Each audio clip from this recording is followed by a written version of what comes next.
இன்றைய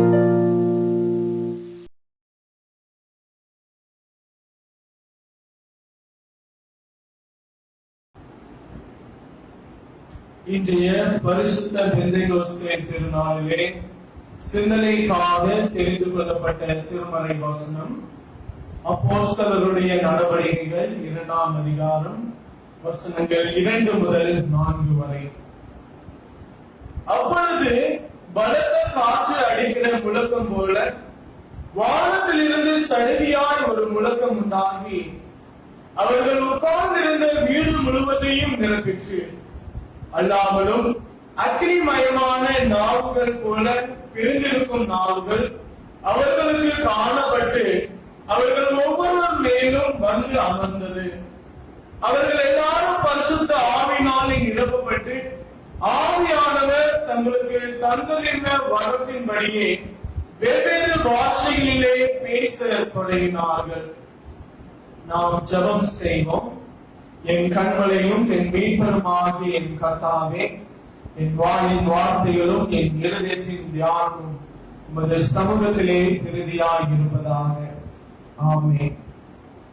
நம்முடைய பிதாவாகிய தேவனாலும் கர்த்தராகிய இயேசு கிறிஸ்துவினாலும் உங்களுக்கு கிருபையும் சமாதானமும் உண்டாவதாக.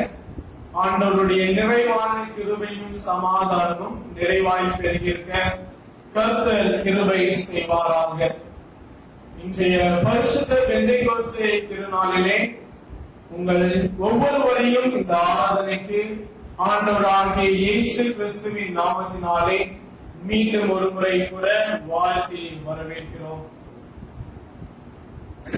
வசனம் சொல்கிறது, பெந்தேகோஸ்தே என்னும் நாளில் சீஷர்கள் மேல் வீட்டில் இருக்கும் பொழுது பலத்த காற்றினாலும் அக்கினியை போலவும் பரிசுத்த ஆவியானவர் அவர்கள் ஒவ்வொருவர் மேலும் என்ன செய்தார்? வந்து இறங்கினார். இங்கே ஒன்றை கவனிக்க வேண்டும். பரிசுத்த ஆவியானவர் இறங்கினால் அந்த நாள் பெந்தேகோஸ்தே நாள் என்று சொல்லி அழைக்கப்படவில்லை. மாறாக வசனம் சொல்கிறது, பெந்தேகோஸ்தே என்னும் நாளில் பரிசுத்த ஆவியானவர் என்ன செய்தார்? வந்து இறங்கினார் என்பதே உண்மை. அப்படியானால் பெந்தேகோஸ்தே நாள் என்பது என்ன? அதற்கும் கிறிஸ்தவத்திற்கும் என்ன சம்பந்தம் என்பதை நாம் நன்கு அறிந்திருக்க வேண்டும். We need to know what is the relationship between Pentecost and the Christianity. பழைய ஏற்பாட்டிலே இஸ்ரவேல் ஜனங்களுக்கு மந்தையை மேய்ப்பது மற்றும் மேலாண்மை ஒரு பிரதான தொழிலாக என்ன செய்யப்பட்டது? காணப்பட்டது. தேவன் அவர்களை எகிப்து தேசத்திலிருந்து என்ன செய்தார்? கொண்டு வருகிறார். அவர்களுக்கு விடுதலை தந்தார். அந்த நாளிலே தேவனை ஆராதிப்பதற்கு, பண்டிகைகளை கொண்டாடுவதற்கு இந்த 2 தொழில்கள் இஸ்ரவேல் ஜனங்களுக்கு அடிப்படையாக காணப்பட்டது. பலிகள் மிருக ஜீவன்கள் சம்பந்தமாகவும், இன்னுமாக பண்டிகைகள், விளைச்சல் நிலங்கள், வேளாண்மைகள், அறுவடைகள் சம்பந்தமாகவும் இருந்தது. இதிலே பெந்தேகோஸ்தே என்பது இஸ்ரவேல் ஜனங்களுக்கு ஒரு அறுவடை பண்டிகையாக அல்லது ஒரு அர்ப்பின் பண்டிகையாக என்ன செய்யப்படுகிறது? காணப்படுகிறது. The Israel people celebrated Pentecoste as the harvest festival. Pentecost என்பதற்கு 50வது நாள் என்று சொல்லி பொருள். பழைய ஏற்பாட்டிலிருந்து இந்த சம்பவத்தை நான் விளக்கி இந்த நாளுக்கும் இந்த பெந்தேகோஸ்தே நாளுக்கும் திருச்சபைக்கும் இடையே உள்ள சம்பந்தத்தை அல்லது இடையே உள்ள இணைப்பை விளக்க விரும்புகிறேன். பழைய ஏற்பாட்டிலே பார்க்கும் பொழுது இஸ்ரவேல் மக்கள் தங்கள் நிலம் விளைந்து வருகிற பொழுது கொஞ்சம் கதிர்களை என்ன செய்வார்கள்? அறுத்து கொண்டு கர்த்தருடைய சமூகத்திலே அசைவாட்டு காணிக்கையாக என்ன செய்வார்கள்? காண்பிப்பார்கள். அதை நாம் லேவியர் ஆகமம் 23வது அதிகாரத்திலே நாம் படித்து கற்றுக்கொள்கிறோம். லேவியர் ஆகமம் 23வது அதிகாரம் 15-16 வசனங்கள் இப்படியாக சொல்கிறது. நீங்கள் அசைவாட்டும் கதிர்கட்டை கொண்டு வரும் ஓய்வு நாளுக்கு மறுநாள். ஓய்வு நாளுக்கு மறுநாள் என்றால் ஞாயிற்றுக்கிழமை முதல் கொண்டு எண்ண துவங்கி 7 வாரங்கள் நிறைவேறின பின்பு, 7 வாரங்கள் நிறைவேறின பின்பு என்றால் 49 நாட்கள் நிறைவேறின பின்பு 7ஆம் ஓய்வு நாளுக்கு மறுநாள் ஆகிய, அப்படி என்றால் 50வது நாள். 50வது நாள்னா ஞாயிற்றுக்கிழமை மட்டும் என்ன செய்யுங்கள், கர்த்தருக்கு புதிய போஜன பலியை செலுத்தப்படுவீர்கள் என்று சொல்லி கர்த்தர் இஸ்ரவேலர்களுக்கு ஒரு கட்டளையாக என்ன செய்தார், அதை அனுசரிக்கும்படி கட்டளையிட்டார். அதுதான் என்னது, புளிப்பில்லாத அப்பங்களை அந்த 50 நாட்களும் அந்த அறுவடை பண்டிகையை என்ன செய்வார்கள், அவர்கள் படைப்பார்கள். அறுப்பின் பண்டிகை ஆகிய இந்த பெந்தேகோஸ்தே என்ற பண்டிகைக்கு கிரேக்க மொழியிலே பெந்தேகோஸ்தே என்று சொல்லி சொல்வார்கள். கிரேக்க மொழியிலே அறுப்பின் பண்டிகைக்கு பெந்தேகோஸ்தே என்று சொல்லி பெயர். இதற்கும் கிறிஸ்தவத்திற்கும் என்ன இருக்கிறது, சம்பந்தம் உண்டு. காரணம், இஸ்ரவேலர் தங்கள் பஸ்கா பண்டிகைக்கு வரும் அடுத்த 50வது நாளில் இந்த முதல் பலனாகிய பெந்தேகோஸ்தே பண்டிகை என்ன செய்வார்கள், கொண்டாடுவார்கள். 50வது நாளில் என்ன செய்வார்கள், கொண்டாடுவார்கள். நம்முடைய கர்த்தராகிய இயேசு கிறிஸ்துவும் பஸ்கா பண்டிகையின் அடுத்த நாளாகிய வாரத்தின் முதல் நாளிலே என்ன செய்தார், உயிர் தெழுந்தார். அவர் உயிர் தெழுந்த 50வது நாளிலே என்ன வரப்பட்டது, வேத வசனம் சொல்லுகிறது, பரிசுத்த ஆவியானவர் அந்த 50வது நாளிலே என்ன செய்தார், வந்தார் என்று சொல்லி. அதுதான் முதல் சபையும் உருவான ஒரு நாள் என்று சொல்லி பார்க்கிறோம். எனவே பெந்தேகோஸ்தே என்பது திருச்சபை வரலாற்றிலே பிரிக்க முடியாத ஒரு ஆவிக்குரிய ஒரு அர்த்தமுள்ள ஒரு பண்டிகையாக காணப்படுகிறது. பரிசுத்த ஆவியின் அபிஷேகம் என்பது இயேசு கிறிஸ்துவினுடைய வாக்குத்தத்தம் என்று சொல்லி பார்த்தோம். கடந்த வாரத்திலே நாம் கிறிஸ்து பரமேறுதல் நாளிலே இயேசு கிறிஸ்து சீஷர்களுக்கு ஒரு வாக்குத்தத்தத்தை என்ன செய்தார், சொன்னார். இயேசு கிறிஸ்து அனுப்புவதாக சொன்ன தேற்றரவாளன் தான் யாரு, அது பரிசுத்த ஆவியானவர் என்று சொல்லி பார்க்கிறோம். யோவான் 14வது அதிகாரம் 7வது வசனத்திலே இயேசு கிறிஸ்து சொல்கிறார், நான் உங்களுக்கு உண்மையை சொல்கிறேன், நான் போகிறது உங்களுக்கு பிரயோஜனமா இருக்கிறோம். நான் போகாதிருந்தால் தேற்றரவாளன் உங்களிடத்தில் வரார்.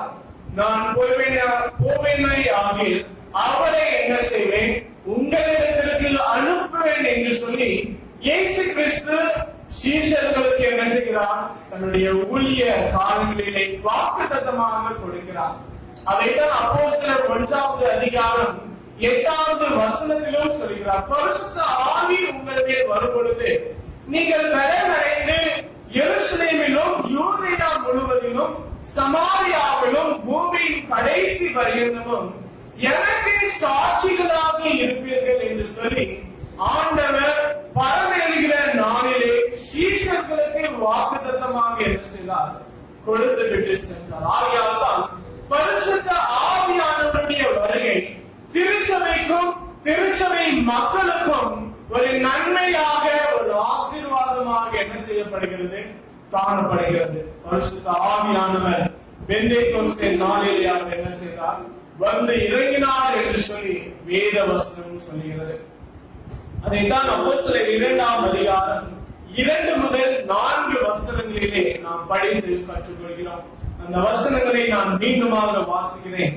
அப்பொழுது பலத்த காற்று அடிக்கிற முழக்கம் போல வானத்திலிருந்து சடுதியாய் ஒரு முழக்கம் உண்டாகி அவர்கள் உட்கார்ந்திருந்த வீடு முழுவதையும் நிரப்பிற்று. அல்லாமலும் அக்கினிமயமான நாவுகள் போல பிரிந்திருக்கும் நாவுகள் அவர்களுக்கு காணப்பட்டு அவர்கள் ஒவ்வொரு நேரம் என்ன செய்தது, வந்து அமர்ந்தது என்று சொல்லி பார்க்கிறோம். அவர்கள் எல்லாரும் பரிசுத்த ஆவியினாலே நிரப்பப்பட்டு ஆவியானவர் தங்களுக்கு தந்திருந்த வரத்தின்படியே வெவ்வேறு பாஷைகளிலே என்ன செய்தார்கள், பேச தொடங்கினார்கள் என்று சொல்லி பார்க்கிறோம். இந்த வசனம் ஏசாயா தீர்க்கதரிசியின் மூலமாக நிறைவேறின ஒரு வாக்குத்தத்தம் என்று சொல்லி பார்க்கிறோம். ஏசாயா 44வது அதிகாரம் 3வது வசனம் சொல்கிறது, தாகம் உள்ளவன் மேல் தண்ணீரையும் வறண்ட நிலத்தின் மேல் ஆறுகளையும் ஊற்றுவேன். உன் சந்ததியின் மேல் என் ஆவியையும் உன் சந்தானத்தின் மேல் என் ஆசீர்வாதத்தையும் என்ன செய்வேன், ஊற்றுவேன் என்று சொல்லி ஏசாயா தீர்க்கதரிசி பல வருடங்களுக்கு முன்பதாக என்ன செய்தார், முன்னறிவித்தார். அது அந்த பெந்தேகோஸ்தே நாளிலே, அந்த 50வது நாளிலே என்ன செய்தது, நடைபெற்றது என்று சொல்லி பார்க்கிறோம். இங்கே சீஷர்கள் பரிசுத்த ஆவியானவரால் என்ன செய்யப்பட்டார்கள், நிரப்பப்பட்டார்கள். சீஷர்கள் பரிசுத்த ஆவியை பெற்றுக் கொண்டார்கள். அந்த பரிசுத்த ஆவியை நாமும் என்ன செய்திருக்கிறோம், பெற்றுக் கொண்டிருக்கிறோம். ஆகியால் இந்த நாளிலே, இந்த பரிசுத்த ஓய்வு நாளிலே என்னுடைய செய்தியின் தலைப்பு பரிசுத்த ஆவியானவருடைய செயல், the work of the Holy Spirit. பரிசுத்த ஆவியானவருடைய செயல் என்று சொல்லக்கூடிய தலைப்பிலே 3 காரியங்களை மாத்திரம் நாம் சுருக்கமாக தியானிக்க இருக்கிறோம். முதலாவதாக, பரிசுத்த ஆவியானவர் நமக்கு ஜீவனை தருகிறார். The Holy Spirit gives life. பரிசுத்த ஆவியானவர் நமக்கு ஜீவனை தருகிறார். காற்று அல்லது ஆவி அல்லது சுவாசம், wind or spirit or breath. In Hebrew language, ruha, எபிரேய மொழியிலே ரூஹா என்று சொல்லி அழைப்பார்கள். அதனுடைய சத்தம் ஹா என்று சொல்லி பார்க்கிறோம். ரூஹா. ஆதியாகமம் 2வது அதிகாரம் 7வது வசனம் சொல்கிறது, தேவனாகிய கர்த்தர் மனுஷனை பூமியின் மண்ணினாலே என்ன செய்தார், உருவாக்கி ஜீவ சுவாசத்தை அவன் நாசியிலே ஊதினார், மனுஷன் ஜீவாத்மானான் என்று சொல்லி பார்க்கிறோம். வசனம் சொல்கிறது, ஆதியிலே தேவன் என்ன செய்கிறார், மனிதனை மண்ணினாலே என்ன செய்கிறார், படைக்கிறார். அந்த மண்ணினாலே படைத்த மனிதனுக்கு ஆண்டவர் தன்னுடைய சுவாசத்தை, தன்னுடைய மூச்சை, தன்னுடைய காற்றை என்ன செய்கிறார், தருகிறார். மனுஷனுக்கு என்ன கிடைக்கிறது, அந்த ஆவியினாலே ஜீவன் கிடைக்கிறது என்று சொல்லி பார்க்கிறோம். சங்கீதம் 104 நாம் முறையாக படிக்க கேட்ட 104வது சங்கீதம் 30வது வசனம் சொல்கிறது, நீர் உம்முடைய ஆவியை அனுப்பும் பொழுது அவைகள் சிருஷ்டிக்கப்படும், நீர் பூமியின் ரூபத்தை என்ன செய்கிறேன், புதிதாக்குகிறீர் என்று சொல்லி பார்க்கிறோம். இந்த உலகத்திலே மிருக ஜீவன்களாக இருக்கட்டும், அல்லது பறவைகளாக இருக்கட்டும், அல்லது கடலிலே வாழ்கிற பிராணிகளாக இருக்கட்டும், இயற்கை வளங்களாக இருக்கட்டும், எல்லா காரியத்திலையும் எல்லா மனிதர்களுக்கும் ஆண்டவர் என்ன செய்கிறார், தன்னுடைய சுவாசத்தை, தன்னுடைய காற்றை என்ன செய்கிறார், தன்னுடைய ஆவியை தந்திருக்கிறார். ஆகையால் மனிதன் என்ன செய்கிறார், புதிய வாழ்வு பெற்று அல்லது புதிய ஜீவனை பெற்று இந்த உலகத்திலே வாழுகிறான் என்று சொல்லி பார்க்கிறோம். ஆகையால் பரிசுத்த ஆவியானவர் நமக்கு புதிய ஜீவனை என்ன செய்கிறார், தருகிறார் என்று சொல்லி பார்க்கிறோம். பரிசுத்த யோவான் 3வது அதிகாரத்திலே ஒரு சம்பவம் நடைபெறுகிறது.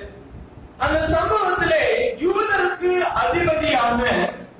அதிகாரியான நிக்கோதேமு என்று சொல்லப்பட்ட பரிசேயன் என்ன செய்கிறார், ஒருவன் இயேசுவினிடத்திலே வந்து நித்திய ராஜ்யத்தை எப்படி பிரவேசிக்க வேண்டும் என்று சொல்லக்கூடிய நித்திய ராஜ்யத்திற்குரிய அநேக கேள்விகளை என்ன செய்கிறார், கேட்கிறார்.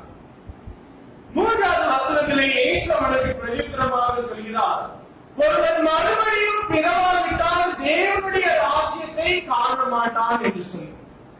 அதற்கு அந்த பரிசேயன் நிக்கோதேமு சொல்கிறார், ஒருவன் முதிர் வயதாக இருக்கும் பொழுது எப்படி அவனுடைய தாயின் வயிற்றிலே மறுபடியும் பிறப்பான் என்று சொல்கிறார். இயேசு 5 மற்றும் 6வது வசனத்திலே அவனுக்கு பதில் அளிக்கிறார். இயேசு கிறிஸ்து பிரதியுத்தரமாக, ஒருவன் ஜலத்தினாலும் ஆவியினாலும் பிறவாவிட்டால் தேவனுடைய ராஜ்யத்தில் பிரவேசிக்க மாட்டான் என்று மெய்யாகவே உனக்கு சொல்கிறேன். மாம்சத்தில் பிறப்பது மாம்சமாய் இருக்கும், ஆவியினால் பிறப்பது ஆவியாய் இருக்கும் என்று சொல்லி ஆண்டவர் என்ன செய்கிறார், அவனுக்கு தெளிவான விளக்கம் செய்கிறார். முதல் பிறப்பு என்பது நம்முடைய சரீரத்தை சார்ந்தது. முதல் பிறப்பு நமக்கு ஜீவனை தருகிறது. ஆனால் இரண்டாம் பிறப்பு என்பது அது ஆவியை சார்ந்தது. அது நமக்கு ரட்சிப்பை தருகிறது. அது நித்திய ஜீவனை தருகிறது. இந்த உலகத்திலே நாம் மறித்தாலும் இந்த ஆவிலே நாம் பிறப்போமானால் அந்த ஆவியானவர் நமக்கு என்ன செய்கிறார்? நித்திய ஜீவனை தருகிறார் என்று சொல்லி இயேசு கிறிஸ்து அழகான ஒரு விளக்கத்தை என்ன செய்கிறார்? தருகிறார். ஆகையால்தான் யோவான் 6வது அதிகாரம் 63வது வசனம் சொல்கிறது, ஆவியே உயிர்ப்பிக்கிறது, மாம்சமானது ஒன்றுக்கும் உதவாது. நான் உங்களுக்கு சொல்லுகிற வசனங்கள் ஆவியாயும் ஜீவனாயும் இருக்கிறது. ஆண்டவருடைய வார்த்தை நம்முடைய வாழ்க்கையில எப்படி இருக்கிறது? ஆவியாயும் ஜீவனாயும் இருக்கிறது. ஆகவே பரிசுத்த ஆவியானவர் முதலாவதாக நமக்கு ஜீவனை என்ன செய்கிறார்? தருகிறார். இரண்டாவதாக பரிசுத்த ஆவியானவர் நம்மை பரிசுத்தப்படுத்துகிறார். The Holy Spirit purifies. பரிசுத்த ஆவியானவர் நம்மை பரிசுத்தப்படுத்துகிறார். பரிசுத்த ஆவியானவருடைய முக்கியமான வேலை நம்முடைய பாவத்தை சுத்தப்படுத்துகிறார், நம்முடைய வாழ்க்கையை பரிசுத்தப்படுத்துகிறார், நம்மை உண்மையாக வாழும்படி செய்கிறார். பரிசுத்த யோவான் 16வது அதிகாரம் 7 முதல் 11 வசனங்களை நாம் படிக்கும் பொழுது 7 மற்றும் 8வது வசனத்தை நான் வாசிக்கிறேன். 7வது வசனம் சொல்கிறது, நான் உங்களுக்கு உண்மையை சொல்கிறேன், நான் போகிறது உங்களுக்கு எப்படி இருக்கும்? பிரயோஜனமாக இருக்கும். நான் போகாதிருந்தால் பேச்சுவாளன் உங்களிடத்தில் வரார், நான் போவேனை ஆகிய அவரை உங்களிடத்திற்கு அனுப்புவேன். 8வது வசனத்திலே ஆண்டவர் சொல்கிறார், பரிசுத்த ஆவியானவர் வந்தும் பாவத்தை குறித்தும் நீதியை குறித்தும் நியாய தீர்ப்பை குறித்தும் உலகத்தை கண்டித்து என்ன செய்வார்? உணர்த்துவார் என்று சொல்லி பார்க்க. இந்த வசனம் தெளிவாக சொல்கிறது, பரிசுத்த ஆவியானவருடைய வேலை என்னது? அவர் நம்முடைய பாவத்தை குறித்தும் நீதியை குறித்தும் நியாய தீர்ப்பை குறித்தும் உலகத்தை கண்டித்து என்ன செய்வார்? உணர்த்துவார் என்று சொல்லி. ஆகையால்தான் பரிசுத்த பவுல் 1 கொரிந்தியர் 6வது அதிகாரம் 11வது வசனத்திலே சொல்கிறார். 1 கொரிந்தியர் 6வது அதிகாரம் 11வது வசனம். அதற்கு முன்பதாக நான் 10வது வசனத்தை நான் வாசிக்கிறேன். 9 மற்றும் 10வது வசனம் சொல்கிறது, அந்நியக்காரர் தேவனுடைய ராஜ்யத்தை சுதந்திரிப்பதில்லை என்று அறிவீர்களா? வஞ்சிக்கப்படாதீர்கள். வேசி மார்க்கத்தாரும் விக்கிரக ஆராதனைக்காரரும் விபச்சாரக்காரரும் சுய புணர்ச்சிக்காரரும் ஆண் புணர்ச்சிக்காரரும் திருடரும் பொருளாசைக்காரரும் வெறியரும் உதாசீனரும் கொள்ளைக்காரரும் தேவனுடைய ராஜ்யத்தில் என்ன செய்வதில்லை?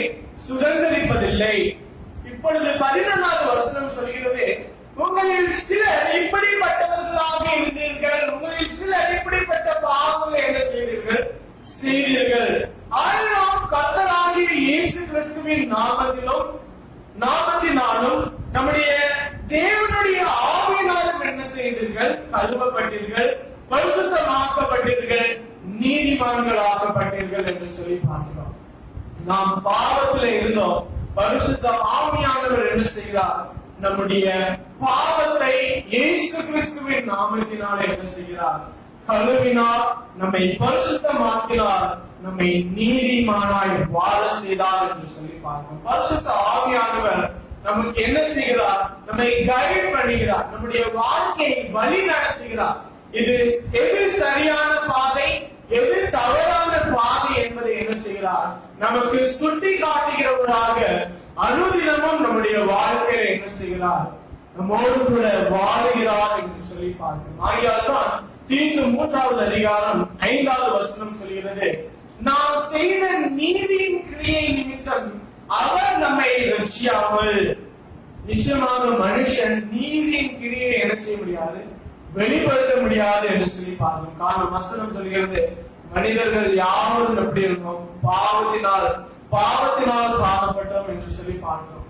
மாறாக தமது இலக்கத்தின்படியே மறுஜென்ம முழுக்கினாலும் பரிசுத்த ஆவியினுடைய புதிதாக்குதலினாலும் நம்ம என்ன செய்தார்?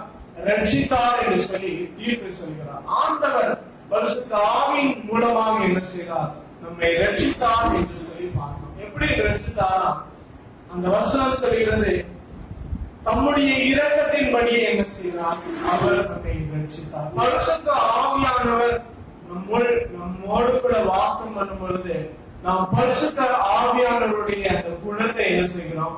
பெற்றுக் கொள்கிறோம் என்று சொல்லி பார்க்கிறோம். ஆகையால்தான் ஆவியின் கனியை குறித்து கலாத்தியர் 5வது அதிகாரத்திலே நமக்கு சொல்லப்பட்டிருக்கிறது. கலாத்தியர் 5வது அதிகாரம் 22 முதல் 23 வரை வாசிக்கும் பொழுது, ஆவியின் கனியோ அன்பு, சந்தோஷம், சமாதானம், நீடிய பொறுமை, தயவு, நற்குணம், விசுவாசம், சாதல், இச்சை அடக்கம், இப்படிப்பட்டவர்களுக்கு விரோதமான பிரமாணம் ஒன்றுமில்லை என்று சொல்லி பார்க்கிறோம். பரிசுத்த ஆவியானவர் நம்மில் வாசம் பண்ணினார். நாம் ஆவின் கனிகளை எப்படி பெற்றுக் கொள்கிறவர்களாக என்ன செய்கிறோம்? காணப்படுகிறோம். ஆவின் அந்த 9 கனிகள் நம்முடைய வாழ்க்கையில் என்ன செய்யப்படுகிறது? காணப்படுகிறது. அந்த ஆவின் கனிகளை பெற்றுக் கொண்டவர்களாய் நம்முடைய கிறிஸ்துவ வாழ்க்கையை நாம் என்ன செய்ய வேண்டும்? வாழ வேண்டும். ஆகையால்தான் பரிசுத்த ஆவியானவர் நமக்கு கொடுக்கப்பட்டிருக்கிறார். நம்முடைய பாவங்களை சுட்டி காட்டுவதற்காக, நம்மை சரியான பாதையிலே வழிநடத்தி செல்வதற்காக பரிசுத்த ஆவியானவர் நமக்கு கொடுக்கப்பட்டிருக்கிறார். மூன்றாவது மற்றும் கடைசியாக, பரிசுத்த ஆவியானவர் நம்மை ஒருங்கிணைக்கிறார் அல்லது ஒன்றுபடுத்துகிறார். The Holy Spirit unifies. பரிசுத்த ஆவியானவர் நம்மை ஒருங்கிணைக்கிறார். அப்போஸ்தலர் 2வது அதிகாரம் 16 முதல் 18 வசனங்கள் இப்படியாக சொல்கிறது. தீர்க்கதரிசியாகிய யோவேலினால் உரைக்கப்பட்டபடியே இது நடந்தது. கடைசி நாட்களில் நான் மாம்சமான யாவர் மேலும் என் ஆவியை ஊற்றுவேன். அப்பொழுது உங்கள் குமாரரும் உங்கள் குமாரத்திகளும் தீர்க்க தரிசனம் சொல்வார்கள். உங்கள் வாலிபர் தரிசனங்களை அடைவார்கள். உங்கள் மூப்பர் சொப்பனங்களை காண்பார்கள். என்னுடைய ஊழியக்காரர் மேலும் என்னுடைய ஊழியக்காரிகள் மேலும் அந்நாட்களில் என் ஆவியை ஊற்றுவேன். அப்பொழுது அவர்கள் தீர்க்க தரிசனம் சொல்வார்கள் என்று சொல்லி பார்க்கிறோம். இங்கே பார்க்கும் பொழுது இந்த அப்போஸ்தலர் 2வது அதிகாரத்திலே சீஷர்கள் எல்லாரும் என்ன செய்தார்கள்? ஒன்று கூடி வருகிறார்கள். ஒன்று கூடி வரும் பொழுது பரிசுத்த ஆவியானவர் என்ன செய்யப்பட்டார்? ஊற்றப்பட்டார். அப்படி ஒன்று கூடும் பொழுது அவர்கள் வசனம் சொல்கிறது, அவர்கள் வெவ்வேறு பாஷைகளிலே என்ன செய்தார்கள்? பேச தொடங்கினார்கள் என்று சொல்லி பார்க்கிறோம். பரிசுத்த ஆவியானவர் ஜனங்களை, திருச்சபை அங்கத்தினர்களை என்ன செய்கிறார்? ஒருங்கிணைக்கிறார், நம்மை ஒற்றுமைப்படுத்துகிறார். இன்றைக்கு பார்க்கும் பொழுது திருச்சபையிலே ஒற்றுமை என்ன செய்யப்படுவதில்லை? காணப்படுவதில்லை. அநேக பிரச்சனைகள், அநேக குழப்பங்கள், அநேக மனஸ்தாபங்கள் எல்லாரிடத்திலும் காணப்படுவதால் இன்றைக்கு அநேக திருச்சபைகள் என்ன செய்கிறது? பிரிகிறது. அநேக பிரச்சனைகளை நாம் சொல்ல முடியும். அந்த பரிசுத்த ஆவியானவர் அந்த பிரச்சனைகளையும் தாண்டி என்ன செய்கிறார்? நம்மை ஒருங்கிணைக்கிறவராக என்ன செய்கிறார்? காணப்படுகிறது. 2 கொரிந்தியர் 13வது அதிகாரம் 14வது வசனம் சொல்கிறது, கர்த்தராகிய இயேசு கிறிஸ்துவினுடைய கிருபையும் தேவனுடைய அன்பும் பரிசுத்த ஆவியானவருடைய ஐக்கியம் என்று சொல்லி பார்க்கிறோம். அந்த ஐக்கியம் என்ன செய்ய வேண்டும்? நம் அனைவரோடும் கூட இருக்க வேண்டும். இதுதான் என்னது? திருச்சபையிலே சொல்லப்படுகிற ஒரு ஆசீர்வாதமும் கூட. இந்த 3 காரியங்களும் நம்முடைய வாழ்க்கையிலே காணப்பட வேண்டும். இயேசு கிறிஸ்துவினுடைய கிருபை, அன்பு, பரிசுத்த ஆவியானவருடைய ஐக்கியம் மிக மிக முக்கியம். இன்றைய திருச்சபையிலே அப்படிப்பட்ட ஐக்கியங்களை நாம் என்ன செய்வதில்லை? காண்பதில்லை. ஆகையால்தான் அப்போஸ்தலனாகிய பவுல் பிலிப்பியர் 3வது அதிகாரத்திலே சொல்கிறார். பிலிப்பியர் 3வது அதிகாரம் 10வது வசனம் இப்படியாக சொல்கிறது, இப்படி நான் அவரையும் அவருடைய உயிர்த்தெழுதலின் வல்லமையும் அவருடைய பாடலின் ஐக்கியத்தையும் அறிகிறதற்கு அவருடைய மரணத்திற்கொப்பான மரணத்திற்குள்ளாகி எப்படியாயினும் நான் மரித்தோரில் இருந்து உயிரோடு எழுந்திருப்பதற்கு தகுதியாகும்படி. ஆண்டவருடைய பாடுதலிலே நாம் ஐக்கியப்படும் பொழுது நாம் என்ன செய்யப்படுகிறோம்? உயிர் தெழுகிறோம் என்று சொல்லி வசனம் சொல்கிறது. பரிசுத்த ஆவியானவர் அப்படிப்பட்ட கிருபையில என்ன செய்வார்? நமக்கு தருவார். ஆகையால்தான் பிலிப்பியர் 2வது அதிகாரம் 1:2 சொல்கிறது, ஆதலால் கிறிஸ்துவுக்குள் யாதொரு ஆறுதலும் அன்பினாலே யாதொரு தேறுதலும் ஆவியின் யாதொரு ஐக்கியமும் யாதொரு உருக்கமான பட்சமும் இரண்டலும் உண்டானால் நீங்கள் ஏக சிந்தையும் ஏக அன்பும் உள்ளவர்களாய் இருந்து இசைந்து ஆத்துமாக்களாய் ஒன்றையே சிந்தித்து என் சந்தோஷத்தை என்ன செய்யுங்கள்? நிறைவாக்குங்கள் என்று சொல்லி அப்போஸ்தலனாகிய பவுல் சொல்கிறார். பரிசுத்த ஆவியானவர் நம்ம என்ன செய்கிறோம்? ஐக்கியப்படுத்துகிறார் என்று சொல்லி பார்க்கிறோம். இந்த பரிசுத்த ஆவியானவர் இறங்கினதினால் அந்த நாளிலே ஒரு புதிய திருச்சபை என்ன செய்வது? உருவானது என்பதை அப்போஸ்தலர் 2வது அதிகாரத்திலே கற்றுக்கொள்கிறோம். இந்த புதிய திருச்சபையானது இப்படிப்பட்ட ஐக்கியத்திலே என்ன செய்யப்பட்டது? காணப்பட்டது. அப்போஸ்தலர் 2வது அதிகாரம் 44 முதல் 47 வரை நாம் வாசிக்கும் பொழுது அங்கே புதிய திருச்சபையினர் திருச்சபையில உறுப்பினர்கள் எப்படி இருந்தார்களாம்? விசுவாசிகள் எல்லாரும் ஒருமித்திருந்து, விசுவாசிகள் எப்படி இருந்தார்கள்? ஒருமித்திருந்தார்கள். சகலத்தையும் பொதுவாக என்ன செய்தார்கள்? அனுபவித்தார்கள்.